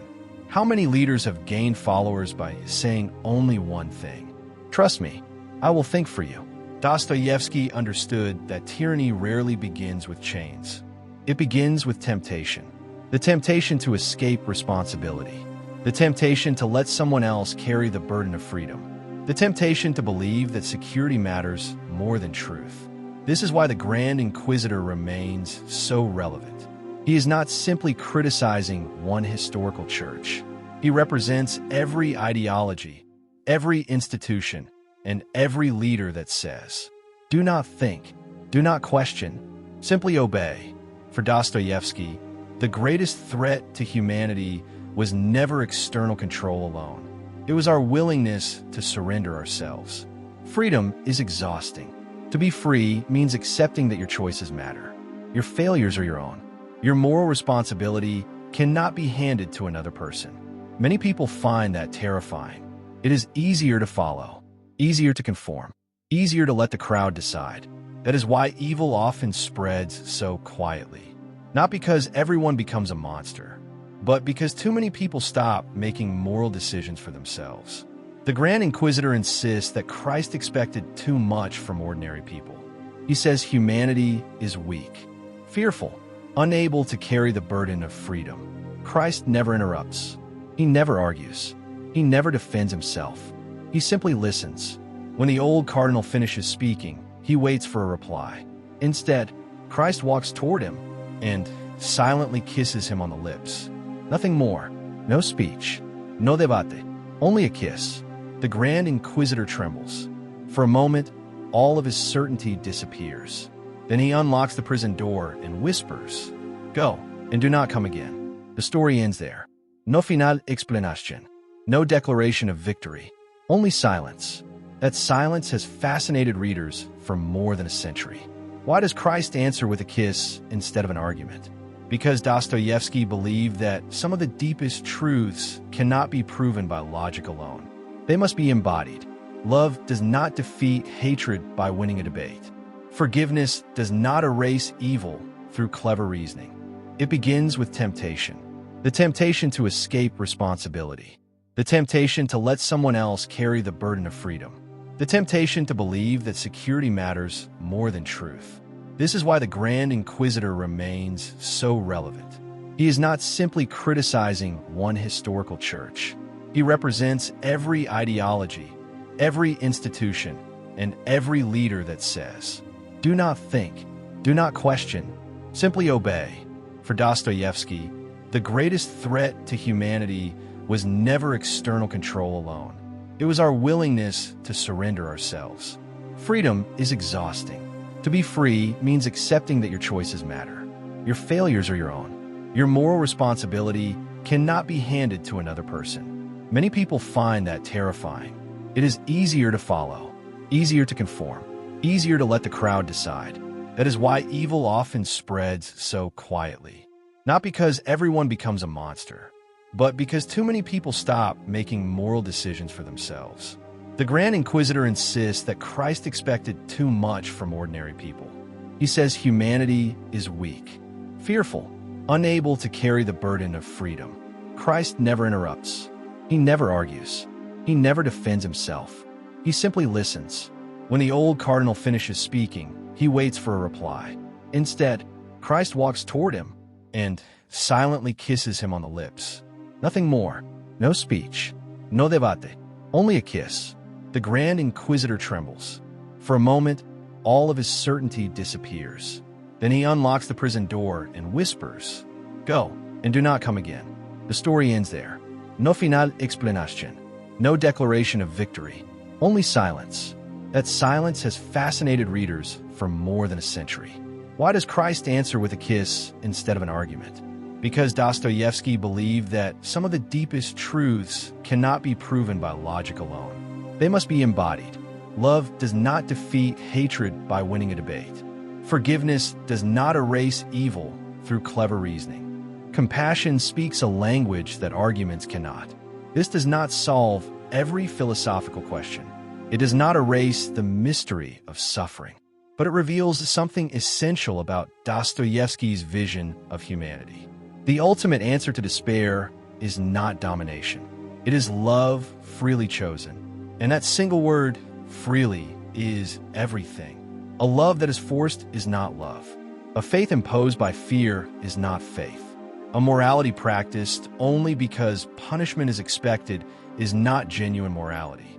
For Dostoevsky, the human soul becomes truly human only when it freely chooses the good, even when evil remains possible. That conviction shaped every page he wrote. It also explains why he believed the greatest battles in history would never be fought only with weapons. They would be fought within the human heart. Because before society becomes cruel, individual hearts grow indifferent. Before nations embrace violence, people first learn to justify it. And before evil transforms the world, it quietly transforms the individual. That realization leads us to the next and perhaps most disturbing question in Dostoevsky's philosophy. What turns an ordinary human being into someone capable of extraordinary evil? Evil rarely announces itself. It does not always arrive wearing the face of a tyrant, a murderer, or a monster. More often, it begins with a single thought: I am justified. Every generation likes to believe that evil belongs to someone else.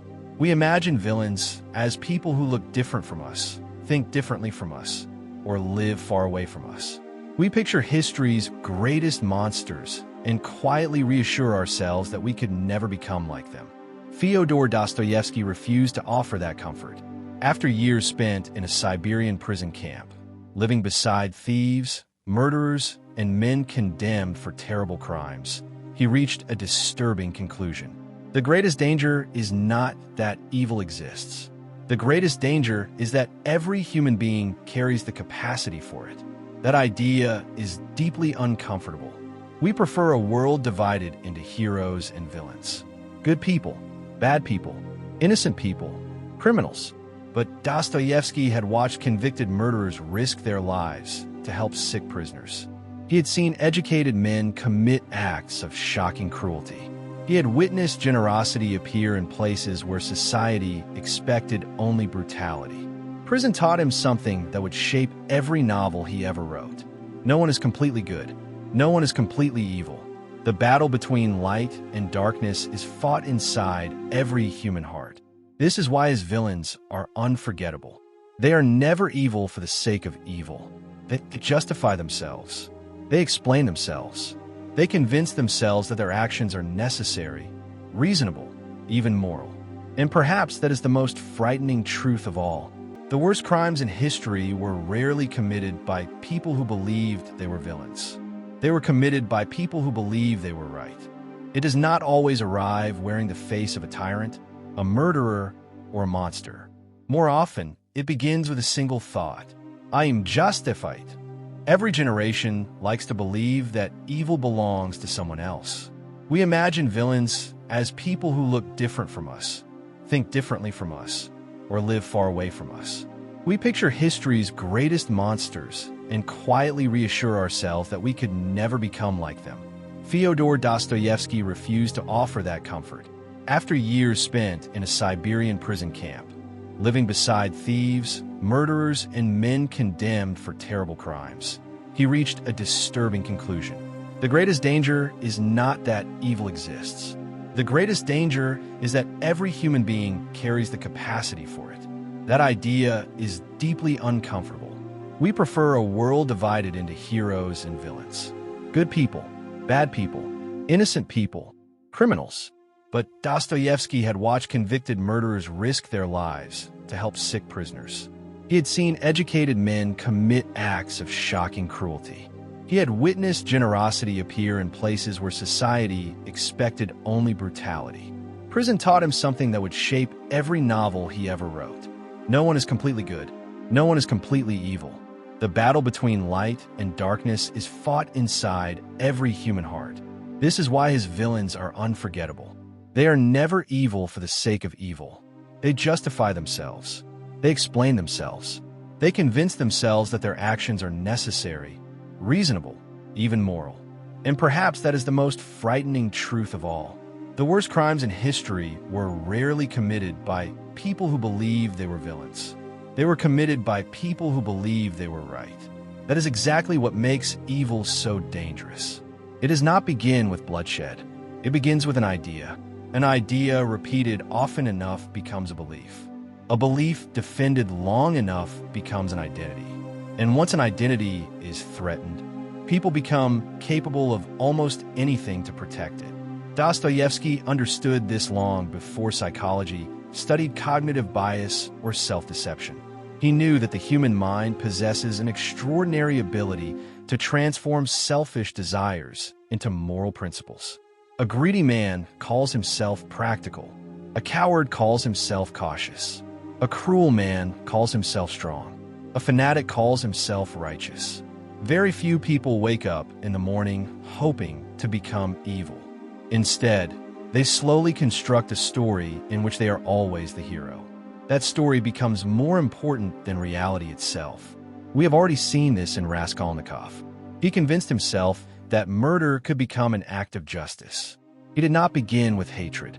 He began with an argument. This pattern appears again and again throughout Dostoevsky's work. His characters rarely fall because they lack intelligence. Many of them are brilliant. They fall because intelligence without humility becomes arrogance. And arrogance blinds us to our own darkness. One of the most terrifying characters Dostoevsky ever created is Nikolai Stavrogin in Demons. Unlike Raskolnikov, Stavrogin is not driven by poverty. Unlike the underground man, he is not consumed by insecurity. He possesses wealth, charm, education, confidence. People admire him almost instinctively. Yet beneath that calm exterior lies an unbearable emptiness. Nothing seems to matter to him. Pleasure loses its excitement. Pain loses its meaning. Even morality begins to feel like a game. Dostoevsky was exploring a frightening possibility. What happens when a person loses the ability to distinguish between good and evil? Not because they are ignorant, but because they no longer care. This is a different kind of evil. Not explosive, not emotional, cold, detached, indifferent. Perhaps indifference is more dangerous than hatred. Hatred at least recognizes another person's existence. Indifference quietly erases it. When another human being becomes nothing more than an object, a tool, a statistic, compassion begins to disappear. This is how societies slowly become capable of unimaginable cruelty. Not overnight, not through one dramatic event, but through countless small moments where people stop seeing one another as fully human. Dostoevsky recognized this danger decades before the great catastrophes of the 20th century. He warned that ideas could become more dangerous than weapons, because weapons can only destroy bodies. Ideas can reshape souls. A poisonous idea can survive generations. It can convince ordinary people that extraordinary cruelty is necessary. History repeatedly confirms this insight. Whenever people divide humanity into those who deserve dignity and those who do not, violence follows. Whenever an ideology declares one group less valuable than another, suffering follows. Whenever power becomes more important than conscience, evil begins to flourish. But Dostoevsky never allowed his readers the comfort of blaming only governments or revolutions. He always returned to the individual, because every tyranny begins inside a single human heart before it spreads through a nation. That is why his novels rarely focus on institutions alone. They focus on choices, small choices, private choices, invisible choices, the decision to lie, the decision to remain silent, the decision to ignore another person's suffering. These moments seem insignificant, yet character is built from them. So is evil. Dostoevsky believed that the soul rarely collapses in one dramatic instant. It erodes, one compromise at a time, one justification at a time, one surrender of conscience after another. And by the time a person realizes what they have become, the transformation is already complete. And yet if evil grows slowly, can goodness grow in the same way? Dostoevsky believed it could. But goodness demands something evil never asks for. Honesty. Not honesty with the world. Honesty with yourself. This was one of the hardest lessons he learned in Siberia. When he lived among convicted criminals, he noticed a pattern. Many prisoners blamed everyone except themselves. The government, their families, society, bad luck, their enemies. Very few admitted the simplest truth. I chose this. Dostoevsky was not blind to injustice. He knew poverty could push people toward desperate choices. He knew broken childhoods left deep scars. He understood that suffering shapes human behavior, but he refused to believe that suffering erased responsibility. There's always a moment, however small, when a person chooses. That choice may be influenced by countless circumstances, but it still belongs to them. This conviction became the moral foundation of his philosophy. Without responsibility, there can be no freedom. Without freedom, there can be no love. Without love, human life becomes nothing more than survival. This is why Dostoevsky's heroes are never perfect people. They are people who confront the truth about themselves. They stop running. They stop blaming. They stop pretending. Redemption begins the moment illusion ends. Perhaps nowhere is this clearer than in the brothers Karamazov. After the murder of Fyodor Pavlovich Karamazov, suspicion falls upon Dmitri. The evidence seems convincing. His temper, his threats, his desperate need for money. Everything points toward his guilt. But Dostoevsky refuses to write a simple detective story. The deeper question is not merely who committed the murder. It is who is morally responsible. Each brother carries part of the burden. Dmitri's uncontrolled passion helped create the tragedy. Ivan's intellectual rejection of moral certainty opened another door. Smerdyakov's resentment and bitterness ultimately turned thought into action. No single life exists in complete isolation. Our choices ripple outward. Our words influence people we may never fully understand. An idea spoken carelessly today may become someone else's justification tomorrow. That is why Dostoevsky treated ideas with such seriousness. He knew philosophy was never merely academic. Ideas become actions. Actions become habits. Habits become character. Character becomes destiny. This understanding makes evil far more ordinary than we would like to admit. Most people will never commit murder, but almost everyone has experienced envy, pride, resentment, the quiet satisfaction of seeing a rival fail, the temptation to humiliate someone who embarrassed us, the desire to believe our own flaws are somehow different from everyone else's. These emotions seem small, but Dostoevsky believed they belong to the same family. Unchecked, they grow. A tiny seed of resentment can become hatred. A small lie can become a lifetime of deception. A wounded ego can slowly transform into cruelty. That is why he urged readers not to fear only dramatic evil. Fear the ordinary moments when conscience whispers, and we choose not to listen.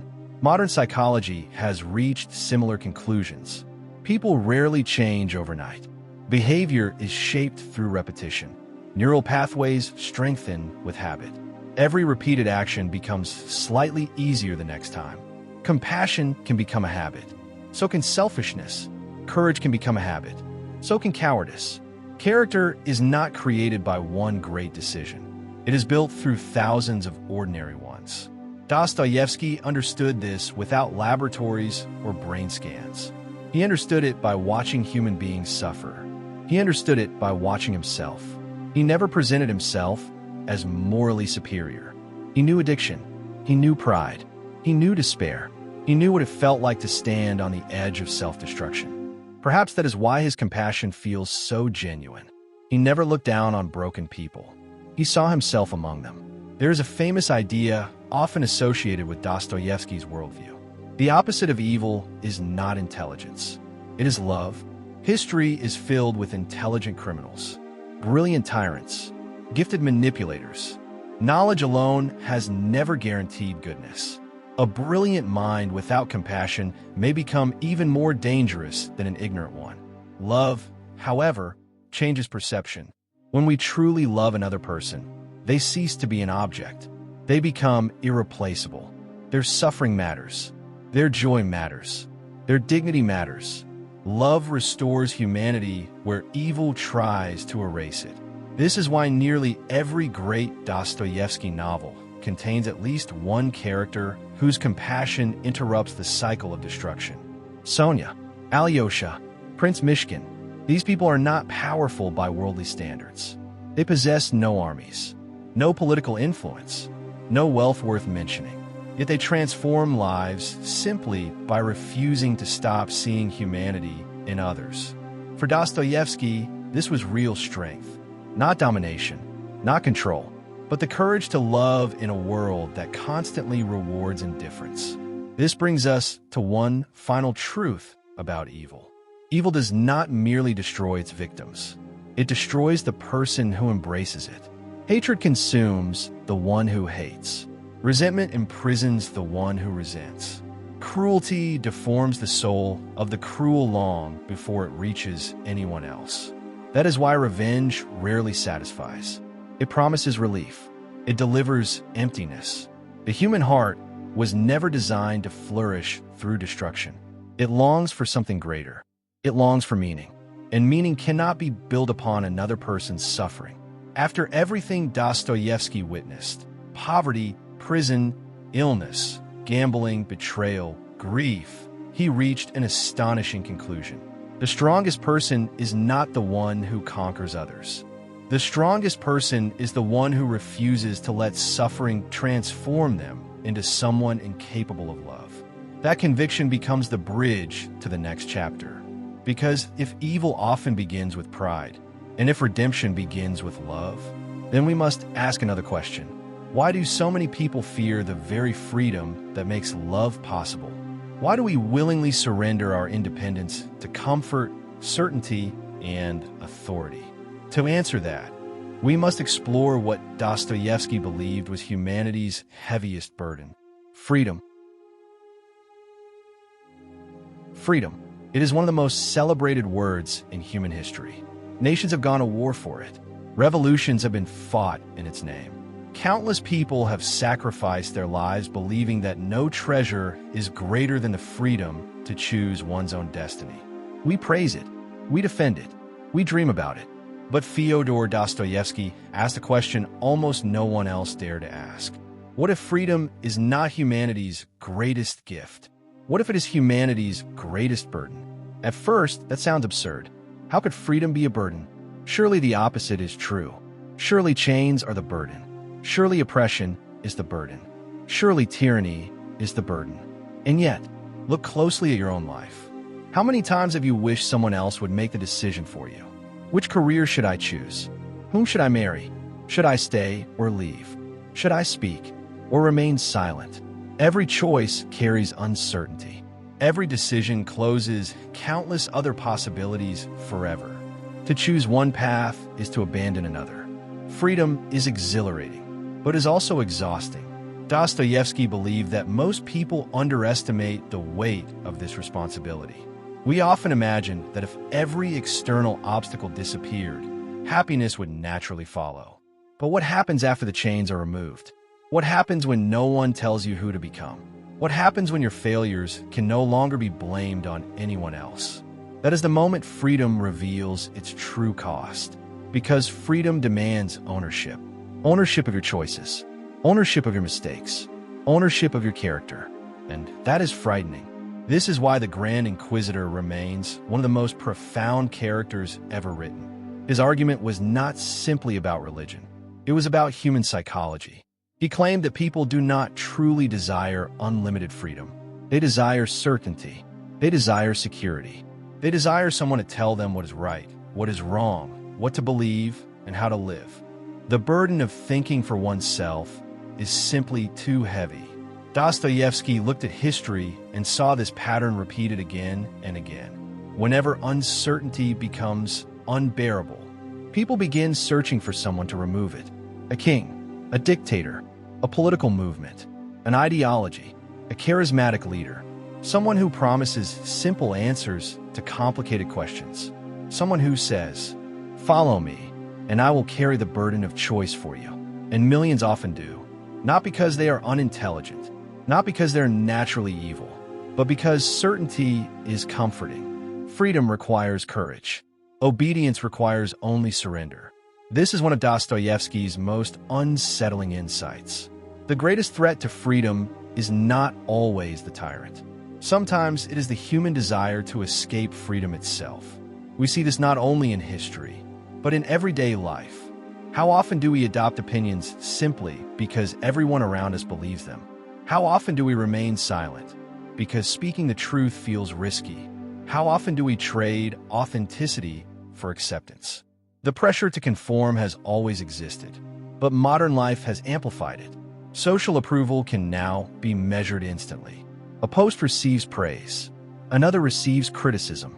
Gradually, people begin shaping themselves around the expectations of strangers. Without realizing it, they surrender one of the most precious parts of themselves, their ability to think independently. Dostoevsky would have recognized this immediately. He understood that external freedom means very little if the mind itself becomes dependent on the approval of others.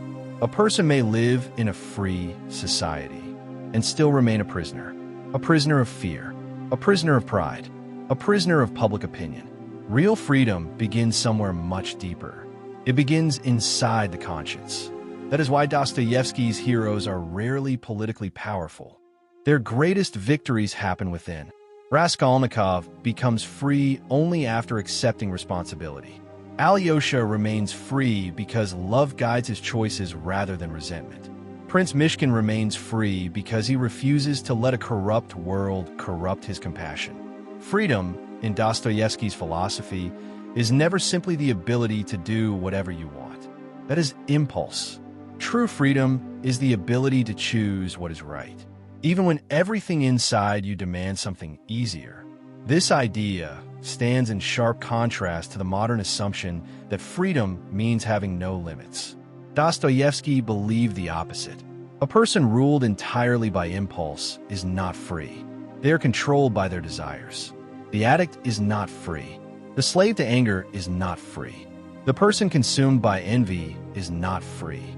Their choices are dictated by forces they no longer control. Real freedom requires mastery over oneself. And self-mastery is far more difficult than mastering others. Anyone can dominate through fear. Very few people can govern their own hearts. That is why Dostoevsky admired humility more than power. Humility is not weakness. It is the strength to recognize one's own limitations, to admit when one is wrong, to seek truth instead of victory, to value conscience over pride. These are not signs of submission.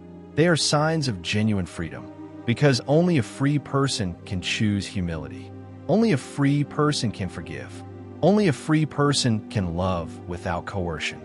And perhaps that is why Dostoevsky believed love is impossible without freedom. Forced kindness is not kindness.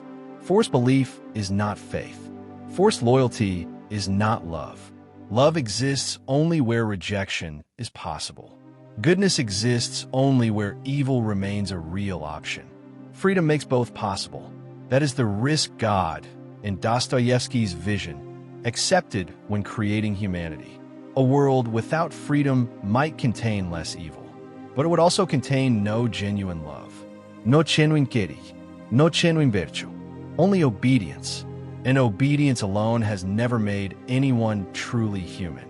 This is the paradox Dostoevsky leaves us with.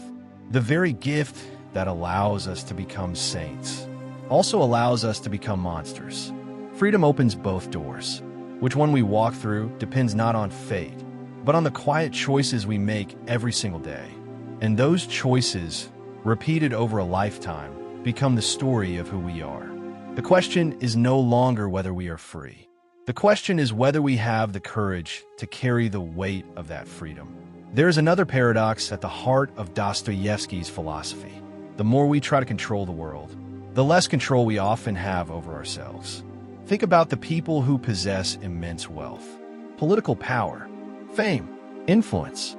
From the outside, they appear completely free. They can travel anywhere, buy almost anything, command the attention of millions. Yet history is filled with powerful individuals who remained prisoners of fear, vanity, greed, or addiction. External freedom does not guarantee inner freedom. Dostoevsky believed these are two entirely different things. A man in prison may possess more inner freedom than a king sitting on a throne. He had witnessed this with his own eyes. During his years in Siberia, he met men who had lost everything: their homes, their families, their futures. Yet some of them still possessed dignity. They shared what little bread they had. They comforted fellow prisoners. They prayed. They laughed. They refused to let suffering define their humanity. At the same time, Dostoevsky had known wealthy and educated people who lived in constant fear. Fear of losing status. Fear of losing comfort. Fear of losing control. Who then was truly free? This question changed Dostoevsky forever. He realized that freedom is not measured by how many doors are open before you. It is measured by whether your soul remains capable of choosing the good when every easier path leads elsewhere. This is why temptation occupies such an important place in his novels. Temptation reveals what truly governs us. When no one is watching, who are we? When dishonesty would benefit us, do we remain truthful? When revenge feels satisfying, do we choose forgiveness? When comfort demands silence, do we speak anyway? Freedom is tested precisely when obedience would be easier. That is why moral courage is so rare. It asks something most people naturally resist: sacrifice. Modern culture often defines freedom as the removal of limits. Dostoevsky saw limits differently. He believed that certain limits make freedom possible. A musician becomes free by mastering discipline. An athlete becomes free through years of training. A writer becomes free by learning the craft of language. Discipline does not destroy freedom. It shapes it. The same is true of character. Without self-discipline, every passing emotion becomes a master. Today you are ruled by anger. Tomorrow by fear. The next day by desire. Such a life may appear spontaneous, but it is not free. It is reactive. Dostoevsky believed genuine freedom begins when conscience becomes stronger than impulse. This is one reason his novels continue to resonate with psychologists. He understood that the greatest conflicts are rarely external. They unfold within a mind. Every day, we negotiate between two voices. One whispers, "Take the easier path. Protect your pride. No one will know." The other speaks more quietly. "Tell the truth. Accept responsibility. Do what is right, even if it costs you." Freedom is not the absence of those voices. Freedom is deciding which one will shape your life. That decision cannot be made once and for all. It must be made again tomorrow, and the day after that. Character is not built in extraordinary moments. It is built in ordinary ones. A conversation, a promise, a temptation, a disappointment. Every small choice becomes another stone in the foundation of the person we are becoming.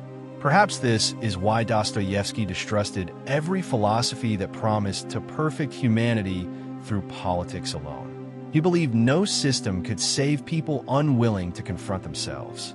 You can change laws. You can change governments. You can redistribute wealth. These things may matter, but they cannot remove pride. They cannot erase envy. They cannot teach compassion. The deepest revolution is always an inner one. That conviction made Dostoevsky different from many thinkers of his age. He did not believe history was transformed first by institutions. He believed it was transformed by souls. A society built by fearful people will eventually reflect fear. A society built by resentful people will eventually reflect resentment. A society built by compassionate people has a chance to become compassionate itself. Everything begins with the individual. Everything begins with the heart. And yet, even after all this, one question remains.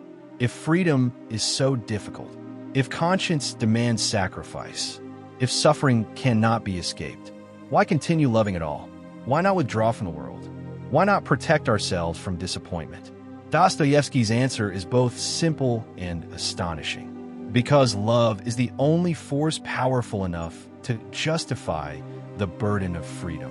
Without love, responsibility becomes despair. Without love, life becomes nothing more than survival.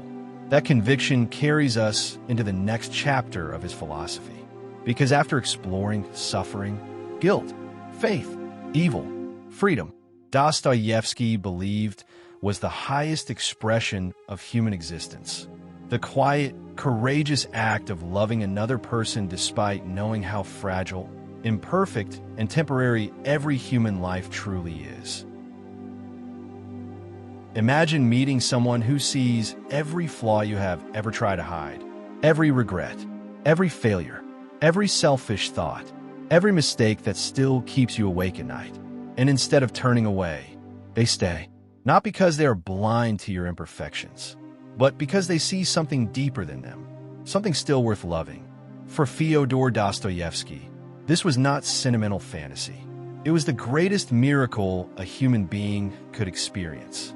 After everything he had witnessed, poverty, prison, mock execution, disease, addiction, betrayal, and death, he reached a conclusion that surprised many of his readers.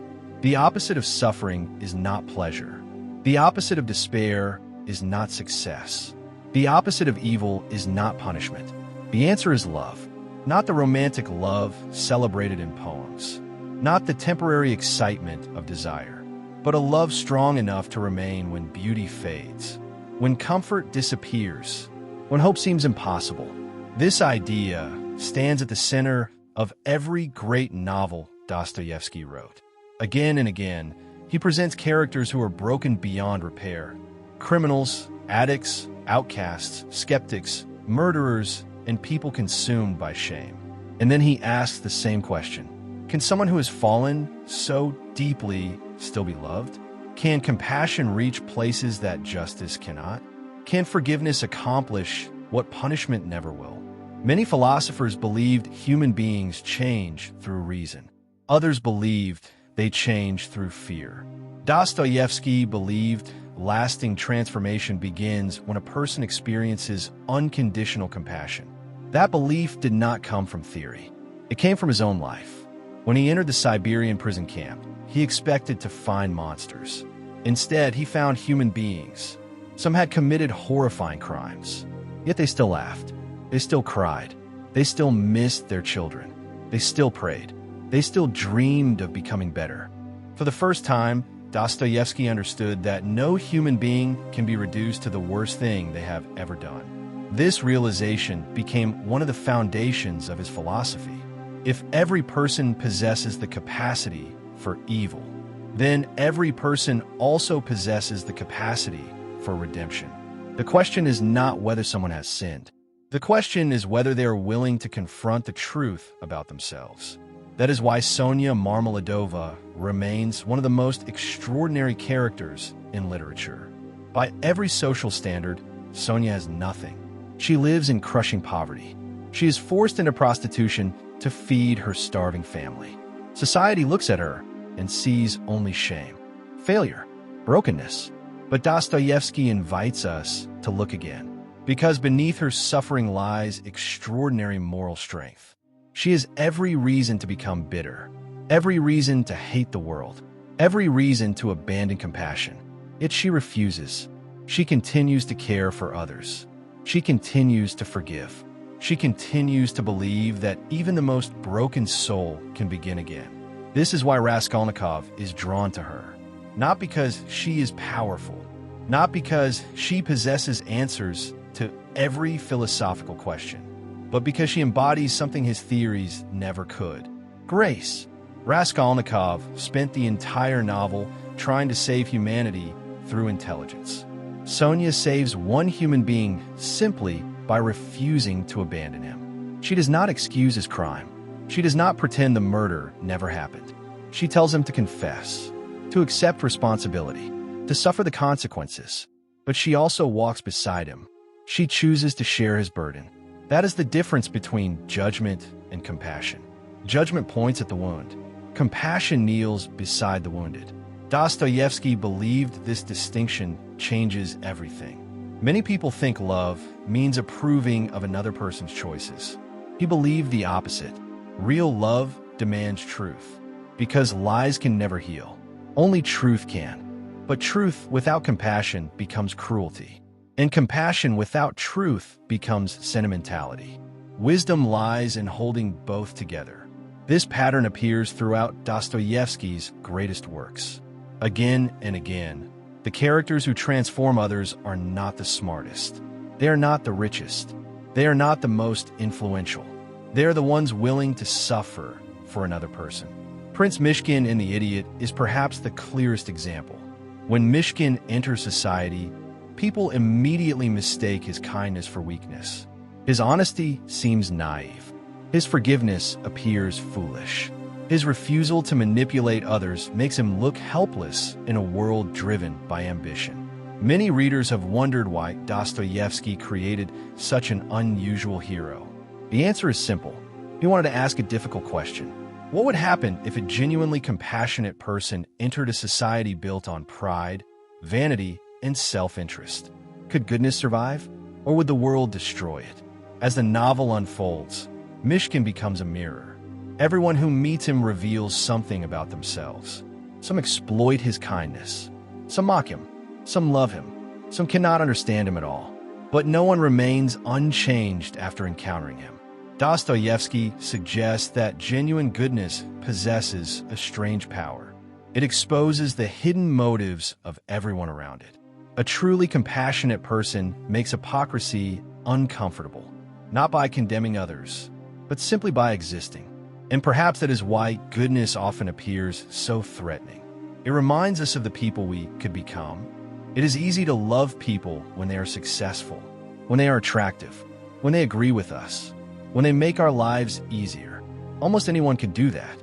The real test of love begins when another person's brokenness becomes inconvenient, when forgiveness feels undeserved, when trust has been shattered, when helping someone requires sacrifice instead of comfort. This is where Dostoevsky separates love from mere emotion. For him, love is not primarily a feeling.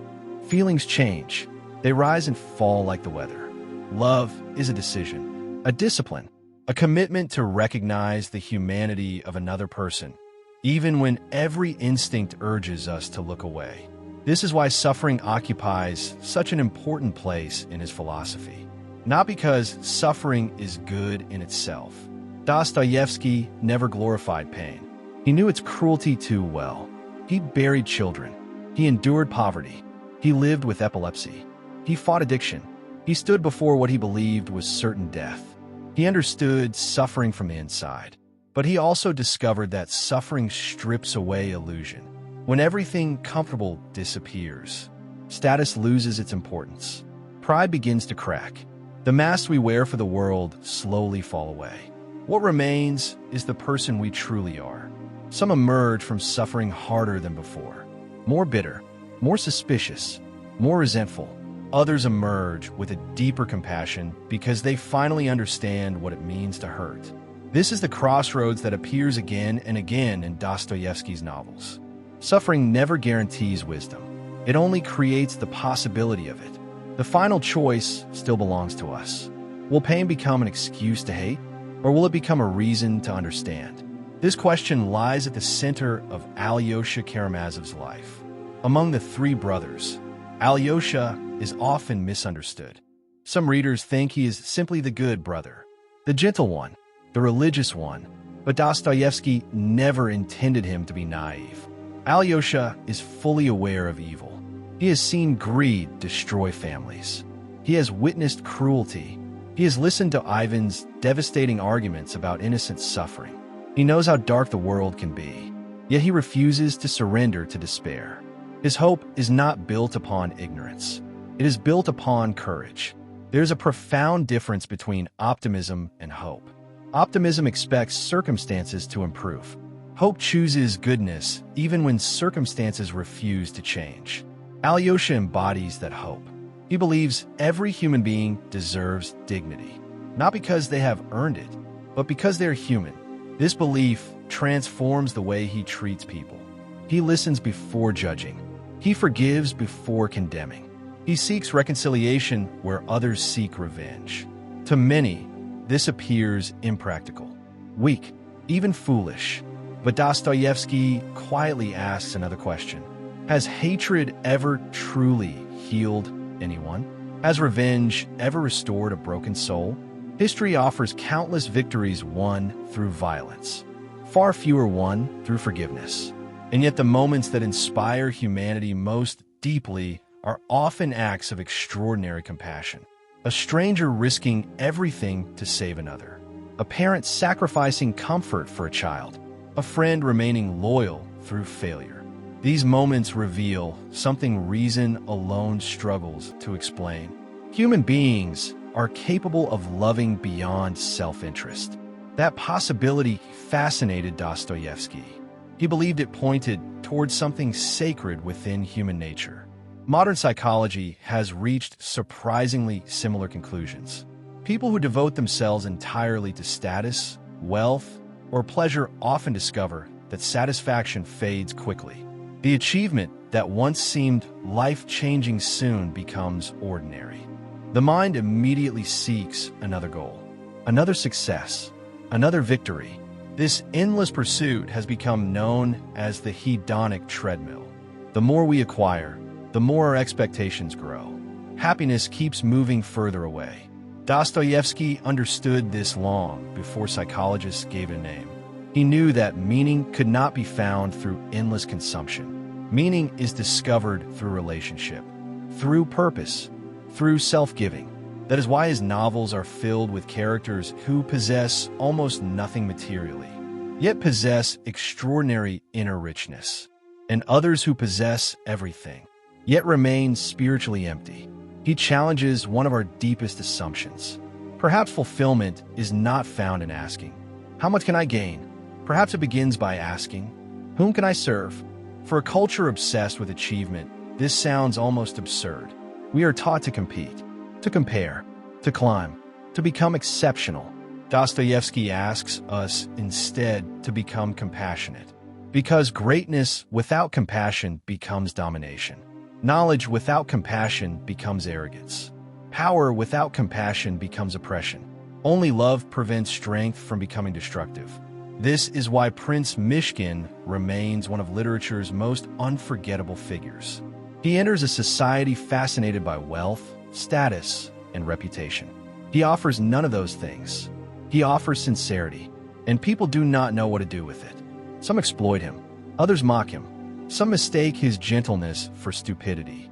Yet beneath his quiet manner lies enormous courage.